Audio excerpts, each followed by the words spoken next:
இது ஒரு தேர்தல் வெற்றியின் தோல்வி நோக்கி அவங்க அங்க யாரும் போகல. நம்முடைய முதலமைச்சர் அங்க போகல. குறிப்பா ஒரு விழிப்புணர்வு உருவாக்குறதுக்காண்டி கிட்டத்தட்ட பீகார்ல 65 வாக்காளர்கள் எடுத்திருக்கிறாங்க. அதுல 65 22 லட்சம் பேர் 65 லட்சத்துல 22 லட்சம் இறந்து போனவங்க. அதுல மீதி பொறுத்த வரைக்கும் குடிபெயர்ந்தவர்கள் அந்த பகுதியில் இல்லைன்னா வேறு மாநிலத்துக்கு குடிபெயர்ந்து போயிட்டாங்க அப்படின்னு சொல்லிட்டு மொத்தம் 65 லட்சம் வாக்காளர்கள் நீக்கி இருக்கிறாங்க. 65 லட்சம் வாக்காளர்கள் மிகப்பெரிய ஒரு எண்ணிக்கை. அதுக்காண்டிதான் எதிர்கட்சிகள் எல்லாருமே நாங்க அதை போராடணும் செஞ்சோம். நாடாளுமன்றத்தில் இது குறித்து ஒரு விவாதம் நடத்தணும் நாங்க எல்லாரும் கேட்டோம். ஆனா ஆளுங்கட்சி அதுக்கு உண்டான அனுமதியை கொடுக்கல. ஆனால் அதற்கப்புறம் என்னன்னா உச்சநீதிமன்றம் ஒரு முக்கியமான ஒரு தீர்ப்பு என்ன தீர்ப்பு கொடுத்ததுன்னா, நீங்க எலெக்ஷன் கமிஷன் தேர்தல் ஆணையம் நீங்க இந்த 65 லட்சம் வாக்காளர்கள் எதற்கான நீங்க கொடுத்திருக்கீங்க. ஆனால் வாக்காளர்களுடைய ஒவ்வொரு நீக்கப்பட்ட அந்த 67 லட்சம் வாக்காளர்கள் ஒவ்வொருத்தருடைய பேர் எந்த நோக்கத்துக்காண்டி அதில் நீக்கப்பட்டிருக்காங்க அந்த முழு விவரத்தையும் நீங்க அந்த பகுதி மக்கள் கிட்ட தெரிகிற மாதிரி நீங்க வெளிப்படுத்தணும் சொல்லி தேர்தல் ஆணையம் கொடுத்திருக்கு. அது முக்கியமான ஒரு வெற்றியை நாங்க பார்க்கிறோம். இது பீகார் மாத்திரம் கிடையாது. பீகார் மாத்திரம் கிடையாது. தமிழ்நாடு இந்தியாவில் இருக்க எல்லா மாநிலம் தமிழ்நாடு உட்பட இது பிரச்சனையாகலாம். கடந்த காலங்களில் சில 2023 நடந்த தேர்தல், சென்ற ஆண்டு நடந்த தேர்தலையும் இந்த முறையீடு நடந்ததுனால நீங்க சில வெற்றிகளை ஆளுங்கட்சி பெற்றிருக்கலாங்கிற ஒரு குற்றச்சாட்டு இருக்கு. இது ஒரு ஜனநாயகத்துக்கான ஒரு போராட்டமே தவிர தேர்தல் வெற்றி தோல்வியை இது பண்றதுக்காண்டி இந்த ஒரு போராட்டத்தை அவங்க வைக்கலாம்.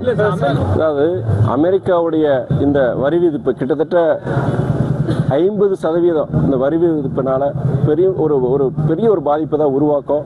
கிட்டத்தட்ட 7,58,000 கோடிகள் இதுல பாதிப்பு வர்த்தகம் இருக்குன்னு சொல்றாங்க அமெரிக்காவோட.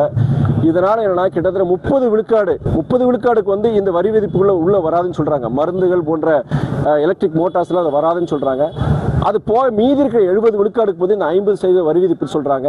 இந்த 70% வரி பொருட்களுக்கு வரி விதிப்பு இருக்கிறதுனால கிட்டத்தட்ட நமக்கு ஒரு 4 லட்சம் கோடிக்கு மேல வர்த்தகம் நமக்கு பாதிக்குன்னு சொல்றாங்க. குறிப்பா நீங்க சொல்ற மாதிரி பின்னலாடை கார்மெண்ட்ஸ் அப்பேரல் இண்டஸ்ட்ரி பொறுத்த வரைக்கும் மிகப்பெரிய ஒரு பாதிப்பு. உங்களுக்கே தெரியும், திருப்பூர் போன்ற நகரங்கள் அந்த பகுதியை பொறுத்த வரைக்கும் நிர்ணயிக்கிறதே அந்த வாழ்வாதாரத்துக்கு முக்கியமானது இந்த அப்பேரல் கார்மெண்ட் இண்டஸ்ட்ரி, பின்னலாடை தொழில். அவங்களுக்கு ஒரு மிகப்பெரிய ஒரு பாதிப்பு.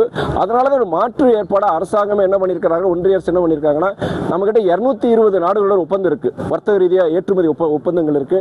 அதுல குறிப்பா ஒரு 40 நாடுகளை தேர்ந்தெடுத்து அந்த நாடுகளுக்குள்ள நம்முடைய அந்த வர்த்தக குறிப்பா அந்த கார்மெண்ட் இண்டஸ்ட்ரி பின்னலாடை ஏற்றுமதிக்கு உண்டான முயற்சிகளை எடுத்துட்டு இருக்காங்க. அந்த நாடுகளுக்கு நான் சொல்ற இந்த 40 நாடுகளுடைய மொத்தம் அவங்களுடைய இறக்குமதி, இது மாதிரி நீங்க சொல்ற அந்த இறக்குமதி கிட்டத்தட்ட 500, நான் சொல்ற கிட்டத்தட்ட ஒரு பல லட்சங்கள். நீங்க சொல்ற அமெரிக்காவுடைய இது கிட்டத்தட்ட 4 லட்சம் கோடி நமக்கு பாதிப்பு. இந்த 40 நாடுகளுடைய வர்த்தகம் பாத்தீங்கன்னா கிட்டத்தட்ட 100 லட்சம் கோடிக்கு மேல இருக்கு. நீங்க சோ அதை ஈடு செய்யறதுக்கு உண்டான முயற்சியை ஒன்றிய அரசாங்கம் ஈடுபட்டு கண்டிப்பா ஈடுபடணும். நீங்க இதுல ஏதாவது ஒரு பின்னடைவு ஏற்பட்டுச்சுன்னா தமிழ்நாட்டில் குறிப்பா நம்முடைய கொங்கு மண்டலத்தில் திருப்பூர் கோவை போன்ற இடங்கள்ல, கரூர் போன்ற இடங்களை பொறுத்த வரைக்கும் மிகப்பெரிய ஒரு பாதிப்பு ஏற்படும். அது தொழிற்சாலைக்கு மாத்திரம் கிடையாது. தொழிற்சாலைக்கு நாளைக்கு வேலை வாய்ப்புக்கு பெரிய லட்சக்கணக்கான பேருக்கு வேலைகள் இழக்கிற அந்த ஒரு சூழ்நிலை உருவாயிரும். அதனால மாநில அரசு, தமிழ்நாடு அரசு சரி, பிற நம்முடைய ஒன்றிய அரசுக்கு அழுத்தத்தை கொடுக்கணும். இதுல ஒரு காலதாமதம் ஆயிடக்கூடாது. ஒரு 2 மாசம் முன்னாடி பல தொழிற்சாலைகளை மூட வேண்டிய ஒரு சூழ்நிலை வந்துடும். முக்கியமான ஒரு கேள்வி, நானே இது விஷயமா ஒரு அறிக்கை கொடுக்கணும். ஒன்றிய அரசு இதுக்கு அதீத கவனம் செலுத்தணும். இது ஏற்கனவே கோவிட் இப்பதான் மீண்டும் சில வருஷங்கள் ஆகுது. இந்த ஒரு அமெரிக்க நாளுக்கு 50% இந்த வரி விதிப்பு பாத்தீங்கன்னா இது ஒரு மிகப்பெரிய ஒரு பாதிப்பு உருவாக்கிறோம். அதனால ஒன்றிய அரசு இது அதீத கவனம் செலுத்தி இது ஒரு மாற்று ஏற்பாடு, இந்த ஏற்றுமதிக்கான மாற்று ஏற்பாடு கண்டிப்பா அவங்க செய்யணுங்கிறது என்னுடைய கருத்து. நிறைவேறதுக்கு வாய்ப்புகள் கிடையாது. ஏன்னா இந்த மாதிரி ஒரு கான்ஸ்டிடியூஷனல் சேஞ்ச் பொறுத்த வரைக்கும் என்னன்னா 2/3 மெஜாரிட்டி உங்களுக்கு வேணும். நாடாளுமன்றத்தில் 2/3 மெஜாரிட்டி இருந்தால் தான் இந்த அமெண்ட்மெண்ட் அவங்க கொண்டு வர முடியும்.